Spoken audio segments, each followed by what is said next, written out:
You know that feeling when you walk into a room and suddenly forget why you're there?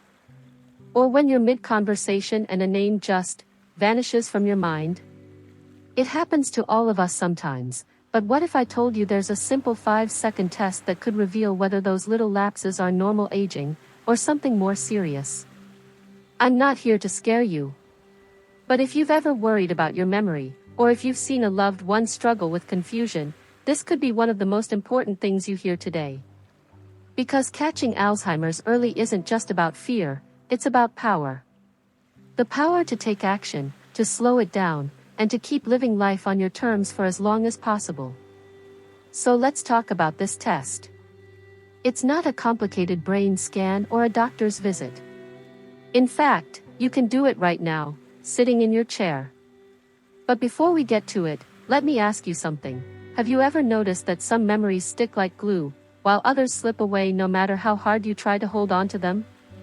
That's not random. Your brain has a system, a way of sorting what's important and what's not. And when that system starts to break down, it leaves little clues. Clues most people ignore until it's too late. Here's the first thing you need to know: not all forgetfulness is Alzheimer's.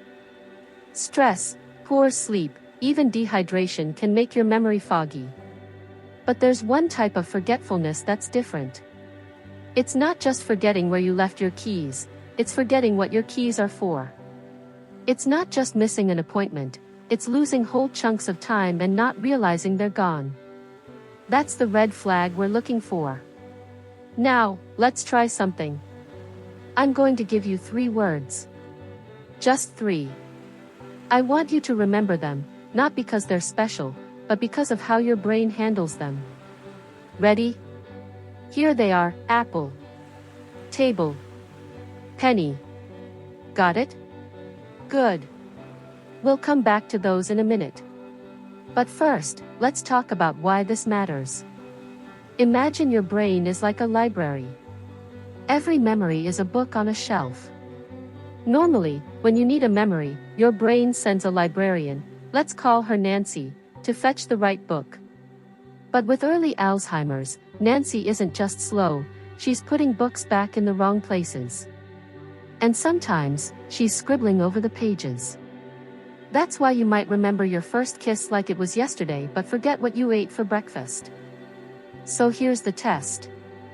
After we finish talking, I want you to set a timer for 5 minutes. Go make a cup of tea, scroll through the news, whatever you'd normally do. Then, when those 5 minutes are up, try to recall those 3 words: apple, table, penny. Could you do it? If yes, that's a great sign.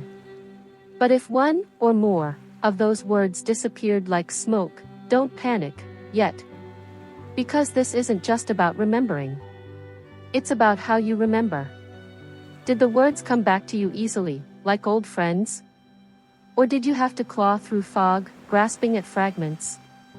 That effort, that struggle, is what neurologists watch for. It's not the forgetting that's the real warning sign. It's the way you forget.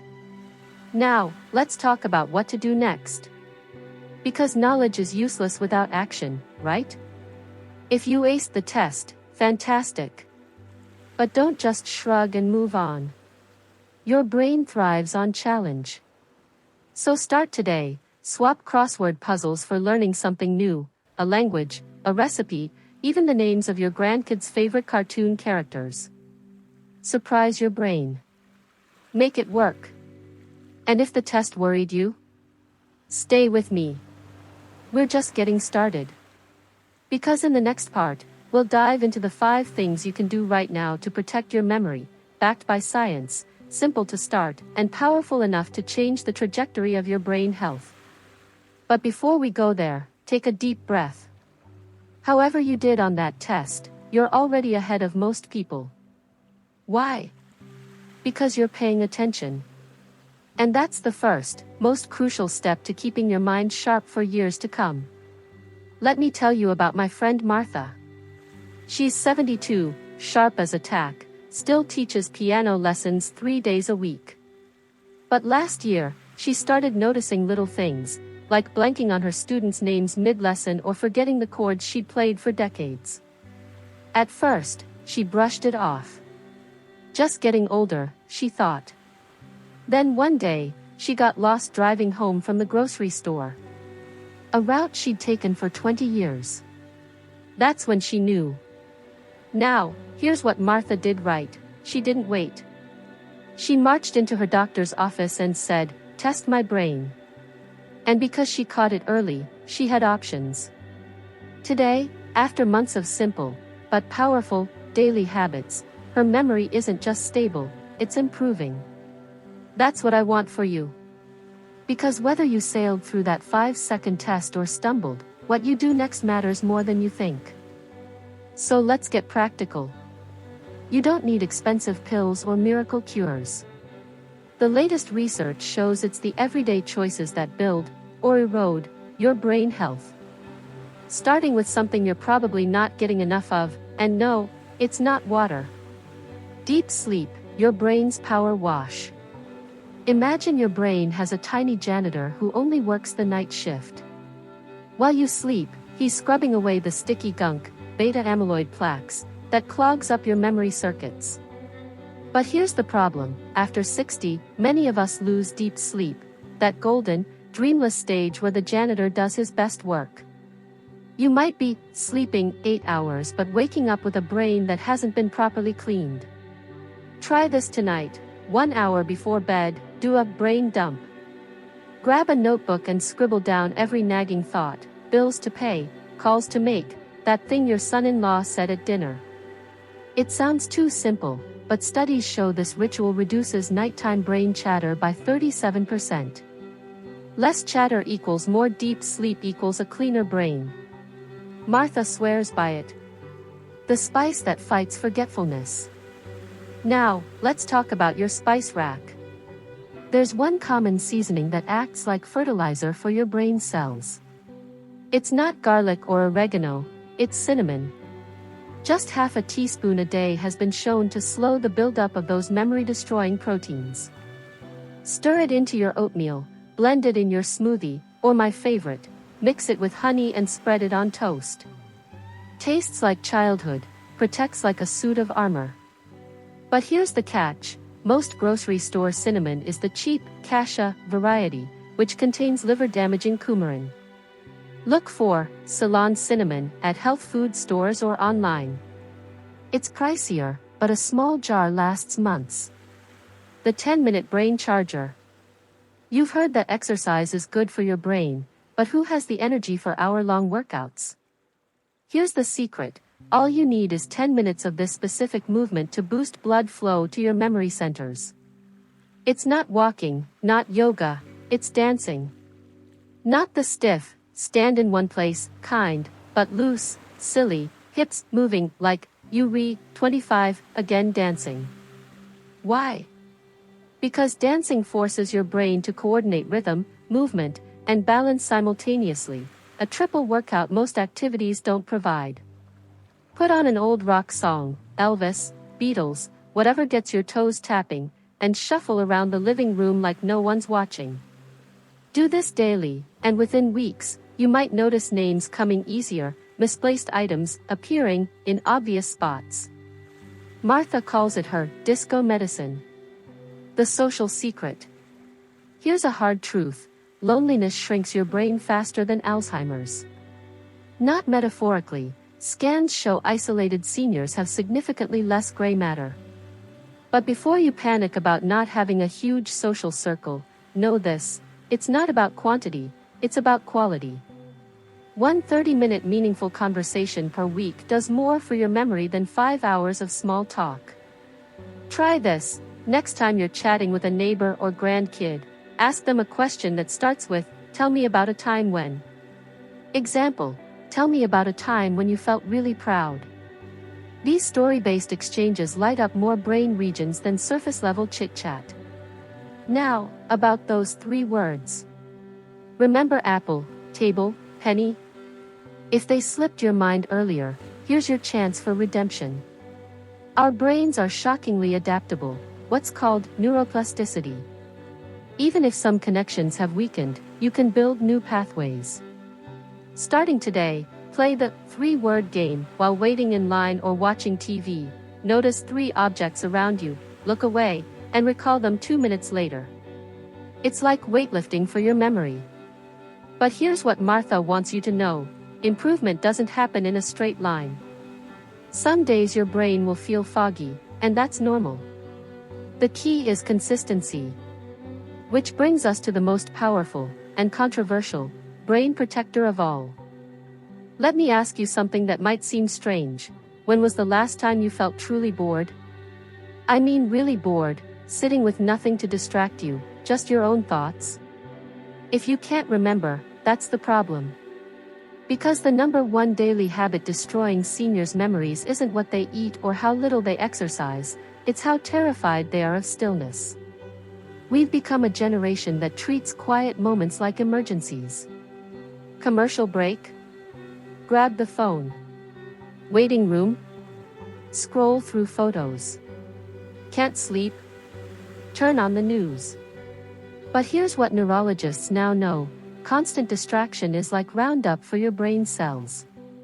Every time you reach for stimulation instead of sitting with your thoughts, you're training your brain to expect constant entertainment, and weakening its ability to form lasting memories.